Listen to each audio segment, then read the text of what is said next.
কিভাবে একটি সুন্দর বর্ষাকালের দৃশ্য আঁকতে হয় তা এই ভিডিও দেখলে আপনারা বুঝতে পারবেন। শুধু বুঝতে পারবেন না, নিজে নিজেও আঁকতে পারবেন। স্কেল দিয়ে মাঝামাঝিতে সোজা একটা দাগ দিতে হবে। এই দাগ থেকে হবে দারুণ কিছু। প্রথমে দৃশ্যটি সহজভাবে করতে এখানে একটি ত্রিভুজ আঁকবেন। এরপর এই পাশে আরও একটি ত্রিভুজ আঁকতে হবে। দুটি ত্রিভুজ থেকে আমরা দেখুন কি আঁকি। এবার এখান থেকে একটা সোজা দাগ হবে এবং এত দূর পর্যন্ত আসবে। দেখুন এই দাগের সাথে কিন্তু মিলে গেল। এবার এটা এখানে মিলবে। আবার কি হবে, এখান থেকে একটা দাগ হবে এবং এটা এভাবে এটার সাথে মিলবে। দুটি ঘরের চালা কেমন লাগছে দেখুন। এক, এটা একটু বড় হবে। আবার দেখুন এখানে একটা ছোট, আবার এখান থেকে এটা একটু বড়, আবার এখানে এটা ছোট। তাহলে এই দাগগুলো এবার মিলিয়ে দেখুন কেমন হয়। এই যে মেলাচ্ছি, দুটি পাশাপাশি ঘর সুন্দর হলো। এখানে একটি জানালা আঁকতে হবে। সোজা দুইটা দাগ নামালাম এবং উপরের সোজা দাগ থেকেই কিন্তু জানালার দাগটি হয়ে গেল এবং মাপও কিন্তু সমান থাকলো। এই পাশে একটি দরজা আর এই পাশে তাহলে জানালা। জানালাও দেখুন ওই উপরের দাগের সাথেই কমপ্লিট হয়ে গেল। এভাবে দাগ দিচ্ছি। বর্ষাকালে বৃষ্টির দিনে বর্ষার ছবি আঁকছি আমরা। এই পাশেও আমরা দাগ আঁকবো। এগুলো হচ্ছে জানালার শিক। এবার খেয়াল করুন এই দাগটা একটু বাড়তি দিয়ে আমরা নিচে এই দাগের সাথে মিলে দিব। তাহলে কাছের জিনিস বড় দেখা যায় এবং দূরের জিনিস ছোট। আমরা এখানেও ঘর আঁকবো। এই দাগটি দেওয়ার কারণে কিন্তু আমাদের মাপগুলো সমান থাকছে। এখানেও একই রকম করে একটি ত্রিভুজ আঁকলাম, এই পাশে আরও একটি ত্রিভুজ। তাহলে ঘর দুইটা আমরা একই রকম করেই আঁকছি, শুধু ছোট বড় হচ্ছে। দূরের ঘরগুলো ছোট হচ্ছে, কাছের ঘরগুলো বড় দেখাচ্ছে। তাহলে ঠিক একই রকম করে আমরা দাগ দিচ্ছি এবং দাগগুলো আবার মেলাবো। এবার কি করব আমরা, এই যে ঘরের ওপর দিয়ে বা এই দাগের ওপর দিয়ে আমরা গাছপালা আঁকবো।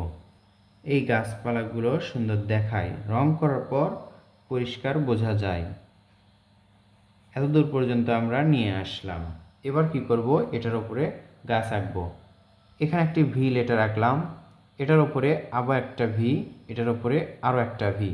এই দেখুন ভিগুলো থেকে কত সুন্দরভাবে ডাল নিচের দিকে নিয়ে আসলাম, আবার এখান থেকে এটার সাথে মেলালাম। এখন আমরা গাছের পাতাগুলো আঁকবো।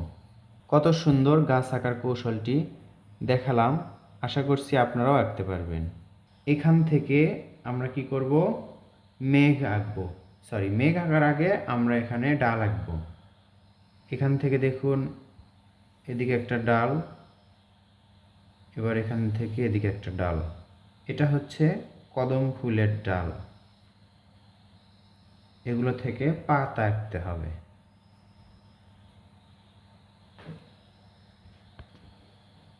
এগুলোর মাথায় একটি কদম ফুল, এখানে একটি কদম ফুল, গোল গোল করে দাগ আঁকবো এবং পাতাও আঁকবো আমরা। বর্ষাকালে দেখবেন কদম ফুল ফোটে, আর এটাই পরিবেশকে অনেক সুন্দর করে তোলে। আমরা কিছু কদম ফুল আঁকলাম, এবার পাতা আঁকবো। পাতা এরকম হয় দেখতে। এই পাতাগুলো একটু স্পষ্ট করব, কারণ এই পাতাগুলো আঁকা সহজ, কঠিন হলে আমরা এভাবে আঁকতাম না। কঠিন বিষয়বস্তুগুলো আমরা এড়িয়ে চলি। এমন করে শেখাবো না যাতে কঠিন হয়, শেখাতে হবে এমন করে যাতে সবাই দেখে শিখতে পারে এবং আনন্দও পায়। বেশ কিছু পাতা আঁকলাম আমরা, রং করলেই এগুলো বোঝা যাবে।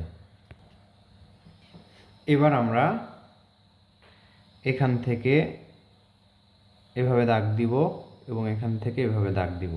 এটা হচ্ছে বাড়ির আঙ্গিনা। মূলত বাড়িটা উঁচু জায়গায় আছে এরকমটা বোঝাতে। এবার এখান থেকে একটা দাগ দিব আমরা, ঢেউ দাগ। এটা হচ্ছে পার আর এটা হচ্ছে পুকুর। এই দাগটা ডাবল করতে হবে।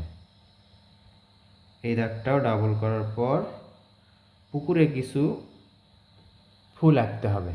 শাপলা ফুল যদি আঁকি তাহলে কেমন হয় দেখুন। এখানে একটি গোলবৃত্ত আঁকলাম, এখানেও একটি গোলবৃত্ত আঁকলাম, এখানেও। আশা করছি কিছু শাপলা ফুল আঁকলে, শাপলা ফুলের পাতা আঁকলে পুকুরটা অনেক সুন্দর লাগবে। এখান থেকে আমরা একটি শাপলা ফুল আঁকব। প্রথমে এভাবে দাগ দিব, এটা থেকে ধাপে ধাপে একটি একটি করে পাপড়ি এঁকে আমরা শাপলা ফুল আঁকা শেষ করব। দেখুন সুন্দর একটি শাপলা ফুল আঁকা হলো। এভাবে আমরা এর মাঝে থেকে, গোল দাগ থেকে মাঝে থেকে এভাবে একটি দাগ দিয়ে ফুল আঁকবো।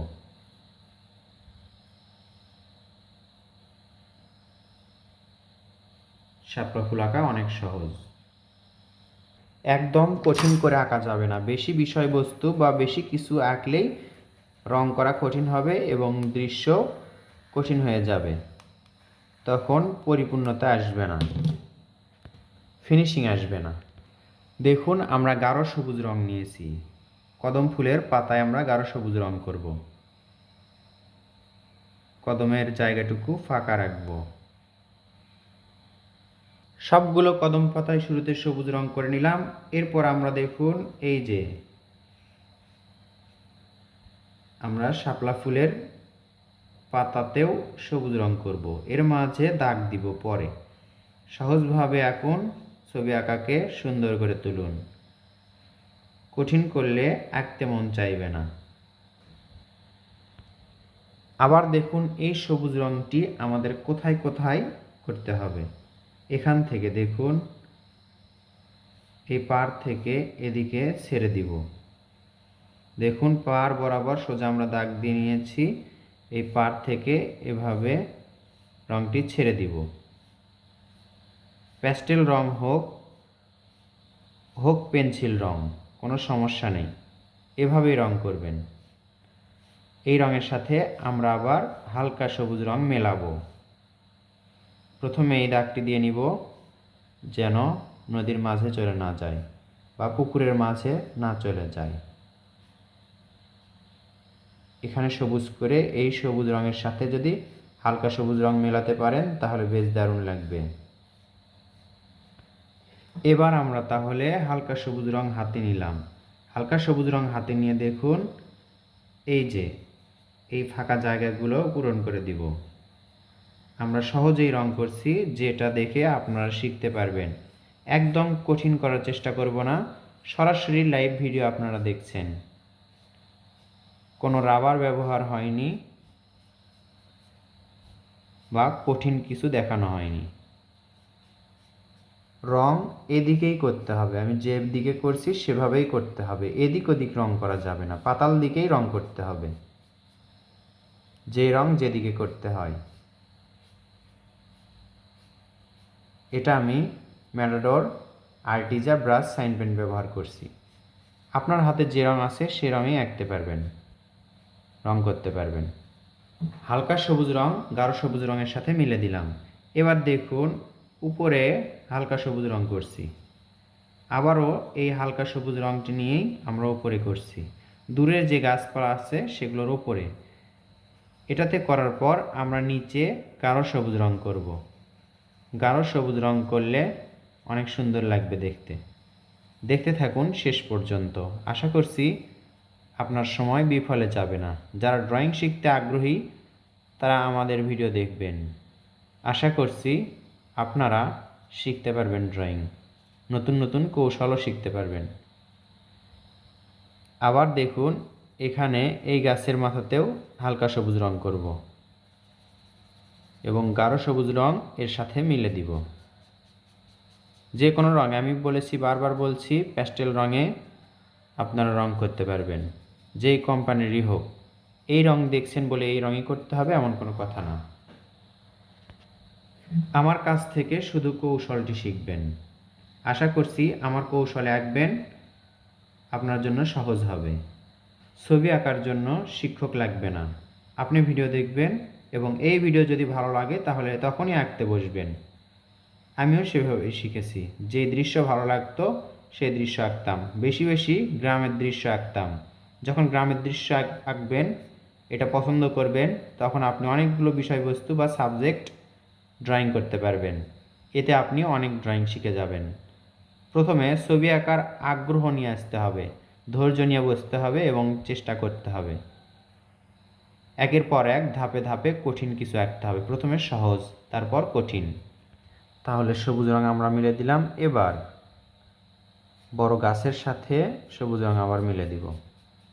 যখন ওপর দিকে জল রঙের মতো রং মেলাতে পারবেন না, তখন এবার ডট ডট দিয়ে মিলিয়ে দিবেন। প্রথমে ঘন এবং উপর দিকে যখন উঠবে তখন কিন্তু হালকা হয়ে যাবে। এভাবেও আপনি মেলাতে পারেন। বর্ষাকালে মাঠঘাট বা গাছপালা বেশি সবুজ থাকে, দেখা যায় বর্ষার পানিতে এগুলোর উজ্জ্বলতা ফিরে পায়।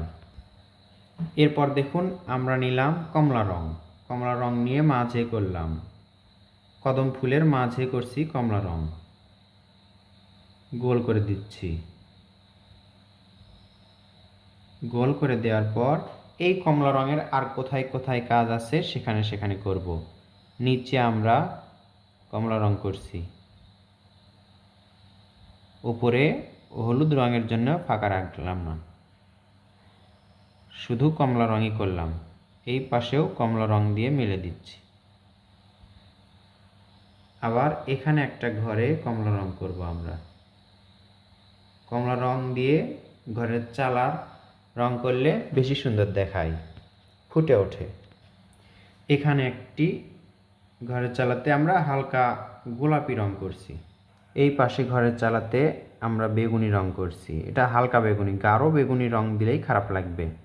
আর এই ঘরের চালাগুলোতে হালকা রং দিবেন, তাহলে বেশি ফুটে উঠবে, সুন্দর লাগবে। গাঢ় রং দিতে যাবেন না। ঘরের দরজাতে ফাঁকা রাখলাম। আশা করছি দেখুন এই কমলা রং দেওয়ার কারণে কিন্তু কদম ফুলটা বেশ দারুণ লাগছে। একটু হলুদ রং এর সাথে মেশাবেন, একটু হলুদ রং এর সাথে মেশালেন, দেখবেন এবার আরও সুন্দর লাগছে।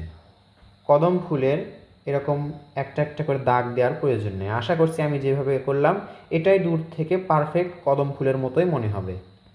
টেকনিক দিয়ে আঁকতে হবে, শুধু ছবি আঁকাকে কঠিন করলে হবে না। এবার আমরা ব্রাউন, বাদামি বা খয়েরি রং নিব।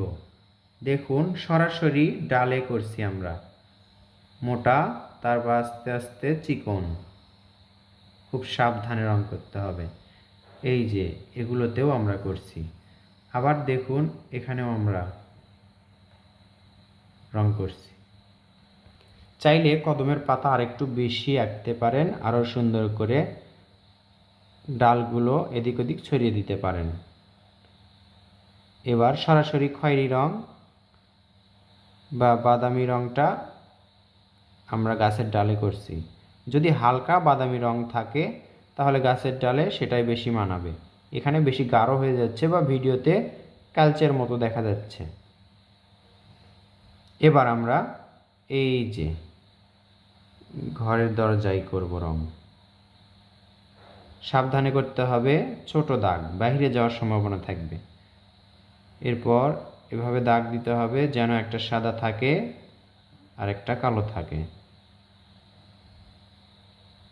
দেখুন তাহলে এটা শিকের মতো লাগছে, সুন্দর লাগছে। কিন্তু দূরের জানালা, ঘর জানালা একেবারে গাঢ় করে রাখলাম। এটা আমরা পার দেখতে পাচ্ছি, পাড়েও খয়েরি রং করব, গাঢ় রং। এটা কি রং দেখতে পাচ্ছেন? এটা হচ্ছে হলুদ রং, কাঁচা হলুদ রং, মানে বলতে পারেন কাঠালি রং। উপর দিকে সাদা রাখছি, মাঝে কিন্তু আমরা এই কাঠালি রংটি করছি। এই রঙের সাথে আমাদের আবার গাঢ় খয়েরি রং মেলাতে হবে।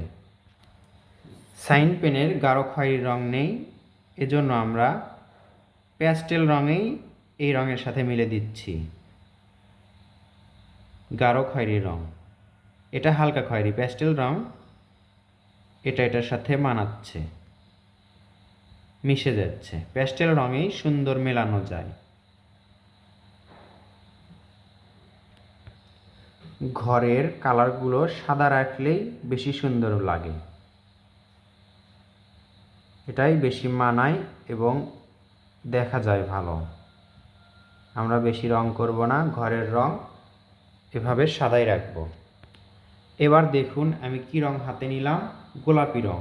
গোলাপি রং সবগুলো পাতায় করব, শুধু একটা পাতা বাদ রাখব, ওইটাতে সবুজ রং করতে হবে, তাহলে দেখবেন ভালো লাগবে। নিচে একটু ফাঁকাও রাখতে পারেন, অর্ধেক গোলাপি অর্ধেক সবুজ। দেখুন একবার এখানে যদি সবুজ রং করি কেমন লাগে। আশা করছি এই কৌশলটি আপনার জন্য পারফেক্ট হবে।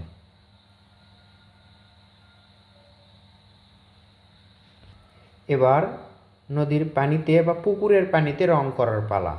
কিভাবে রং করব, এটা দেখুন হালকা নীল রং, প্যাস্টেল রঙেই হালকা নীল রং করার পর আরেকটা রং করতে হবে, ধাপে ধাপে রং করতে হবে। আমরা শুরুতেই হালকা রংটা আগে করে নিচ্ছি, একেবারে গাঢ় করার চাইতে হালকা করা ভালো, এটা সুন্দর দেখায়। আমার কাছে যে রং আছে আমি সেটা দিয়েই করি। প্যাস্টেল রঙেই করতে হবে বা সাইন পেনের রঙেই করতে হবে এমন কোনো কথা নেই।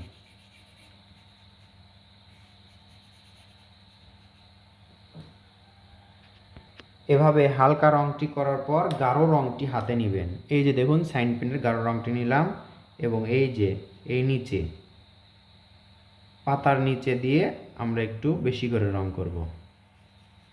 পাতার নিচে একটু গাঢ় করলাম, বা পাতার মাঝে যেখানে শাপলা ফুল আছে এখানে দেখবেন ছায়া ছায়া বা কালচে হয়ে থাকে, আমরা কালচে করব না, গাঢ় নীল করে দিব, তাহলে এইটুকু দেখতে সুন্দর লাগবে।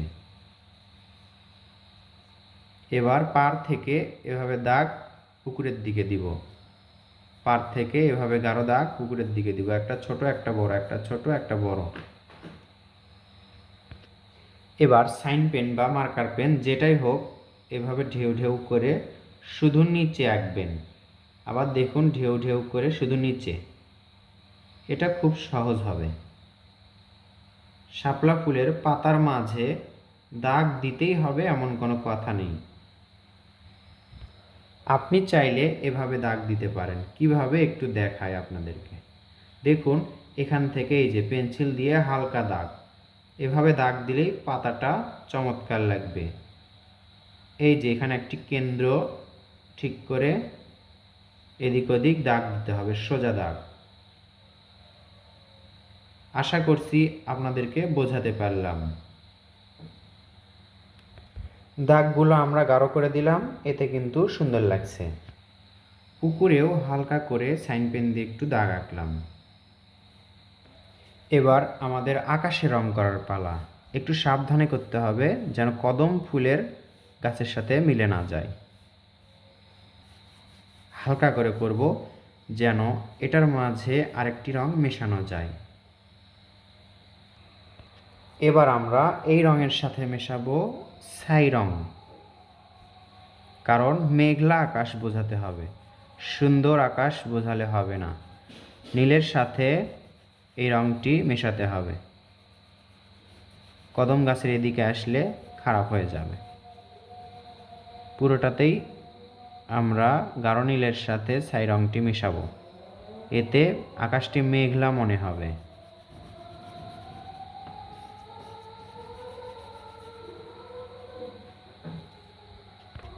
এদিকে দেখুন আমরা একটু গাঢ় করে করছি, এক পাশে করলেই হবে, পুরো আকাশ ছাই রং বা গাঢ় করা যাবে না, এক পাশে করলেই সুন্দর লাগবে। আমরা কদম ফুলের ওই পাশে হালকা রাখলাম এবং এই পাশটি গাঢ় করলাম, গাঢ় থেকে হালকা হয়ে মিশে যাবে। তো বন্ধুরা এভাবে আমাদের যতটুকু সম্ভব হালকা করে রং করতে হবে। এবার বৃষ্টির ফোঁটা আঁকতে হবে, তাহলেই সম্পূর্ণ হবে। বৃষ্টির ফোঁটা কিভাবে আঁকবেন দেখায় আপনাদেরকে। দেখুন, এভাবে এভাবে আঁকলে সুন্দর হবে। অথবা এই দাগটি যদি আপনাদের কঠিন মনে হয়, সরাসরি এভাবে সোজা দাগে আঁকতে পারেন। অথবা এদিক থেকে দেখুন, নিচে মোটা করে উপর দিকে তুলে দিবেন। এভাবে দাগ দিলে অনেক সুন্দর হবে। এই যে এটা শুরুতে একটু অন্যরকম হতে পারে, কিন্তু যখন দাগ দেওয়া শুরু করবেন আস্তে আস্তে সুন্দর হবে। বেশি ঘন করলে এই দৃশ্যের বিষয়বস্তু ঢেকে যাবে। এজন্য আমাদের বুঝে বুঝে যেই জায়গায় দিলে সুন্দর লাগবে সেই জায়গায় দাগগুলো দিতে হবে। তবে সবগুলো দাগ সোজা থাকতে হবে। কীরকম সোজা আপনারা বুঝতেই পাচ্ছেন। যদি স্কেল দিয়ে ধরা হয়, দেখুন এভাবে এভাবে সোজাই থাকতে হবে। এইভাবে স্কেল দিয়ে ধরে ধরেও এইভাবে দাগ দিতে পারেন। কিভাবে? এই যে আমি যে এরকম করে দিচ্ছি, এটা স্কেল দিয়ে ধরেও দিতে পারেন। বেশি ঘন করে দিলে দৃশ্যটি খারাপ লাগবে, আর বেশি লম্বা করা হবে না। আশা করছি এই দৃশ্যটি, এই বর্ষাকালের দৃশ্যটি আপনাদের ছবি আঁকার বিশেষ গুরুত্ব রাখবে। এটা আপনাদের জন্য অনেক সহজ হবে। ড্রয়িং করাও যেমন সহজ, রং করাও তেমন সহজভাবে আপনাদেরকে বোঝালাম। ভালো লাগলে লাইক করতে হবে এবং এরকম সুন্দর সুন্দর ভিডিও পেতে হলে আমাদের সাথে থাকতে হবে। কেমন লাগলো কমেন্ট করে জানাবেন। ধন্যবাদ।